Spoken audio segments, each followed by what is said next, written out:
Hey, what's up, Peepo fam? It's your boy right here.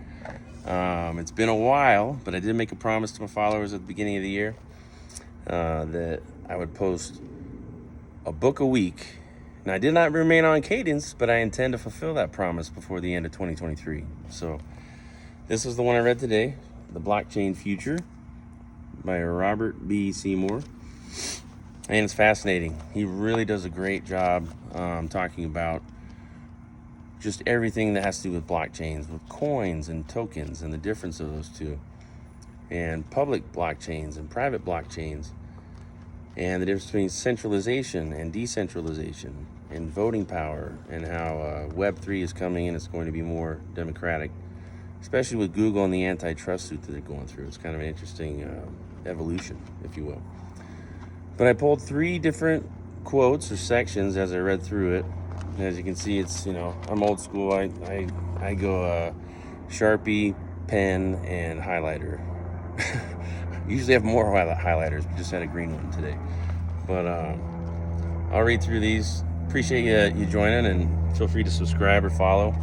But this is kind of what it's all about here. It says, many people may not be particularly concerned by this. We seem to have accepted the fact that massive companies are spying on us with an acquiescence that can perhaps be considered alarming. However, it is vital to understand why this is important in relation to the Diem project. So they're talking about, data and how data is sold and how that's really the main currency of these social media companies, right? And why many members of this cryptocurrency community are extremely skeptical about the concept of a Facebook blockchain and crypto. The Diem project can be useful as an extra layer of information, which can be used to further control the individual and what they see online. Marketing can be targeted with even greater detail, and the project can impose an almost insidious influence over people's daily lives. Meanwhile, this information will be linked to WhatsApp, Instagram, and God knows what else. While state snooping into private data has been extensive, for example, as revealed by Edward Snowden, there is no government on the planet that holds this level and breadth of personal data. Yet this information can now be laid bare to government agencies through legal backdoors and precedent. The consequences of this are potentially profound, and indeed profoundly bad for anyone who cares about privacy. So the internet has gone through evolutions. It's gone through Web 1.0, which was the original intent was to have it, just increase learning and understanding and connect people. And then Web 2, but there's no advertising. There's very, carts and didn't even exist. You had to email at one point to get orders filled and things like that. A lot different from Amazon, as the book talks about. And then it evolved into Web 2.0. There was no real, pendulum swing or point where that occurred. Web 2.0 was all about advertising, right, and content. And that grew into Facebook, Amazon, Netflix, Google, the FANG, and getting larger and having more control and having more access to big data. That's what it's about. Then the predictive analytics get sharper and sharper and sharper. But here, I digress. Now this is a really awesome, if you think into the future, and I wouldn't doubt that it's already occurring, at least in beta programs, but how our healthcare system can be improved.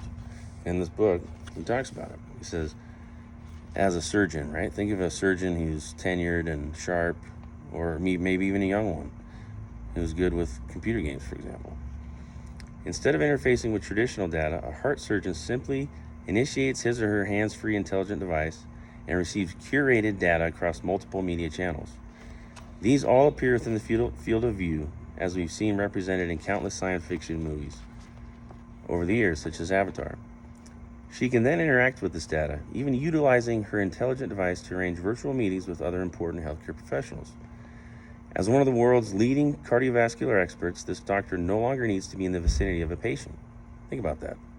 Doesn't have to be there to perform the surgery. Instead, it is now possible to digitally sign into robotic surgery on people located thousands of miles away. This involves guiding on-site human and robotic colleagues in the physical operating room, administering procedures using haptic-enabled and custom 3D printed surgical instruments alongside hands-free digital models.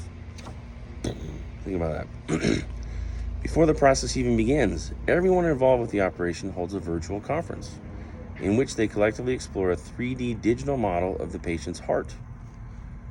This is an exact digital replica and makes it possible for the surgeons to decide upon a plan of action. And once the operation is completed, this multifaceted system automatically collects, organizes, and analyzes data while also intelligently dealing with security permissions. So I could go on for hours, honestly, just talking about all these concepts and all the different use cases that could spin off. But dapps, you use apps on your phone, right? But you have to go through the App Store. You have to go through Google Play. And those different platforms, for good or bad, they have control of a lot of that data. And a lot of the creativity is somewhat restricted. And so in the decentralized web, or Web 3.0 that's coming, those decentralized apps, or dapps as they're called, those use cases are infinite. There's so much that can be made and created, and content that could be produced, and spatial data, the Internet of Things. Some of those are the main highlights. But this is a section called The Revolution. It's at the very end of the book. But he says, human progress is predicated on technological development, and the perfect storm of inventiveness and access has come together to make 3.0 not just a feasible reality, but quite clearly beneficial and desirable. Web 3.0 will change our lives in many ways. Technologies will be forged that make previously impossible things seem routine. But none of these things will be possible without the assistance of blockchain technology, which will be the backbone of this evolution of the internet.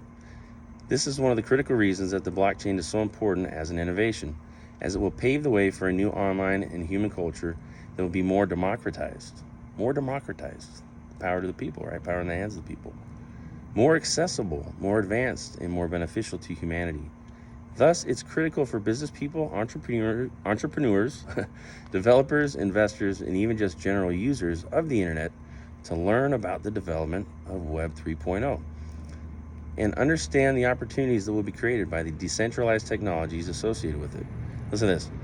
Using Web 3.0 and the blockchain to your advantage will be essential to your future prosperity. So with that, thanks for tuning in. People's back down in AZ and Scottsdale. Love y'all. And we always finish things, baby.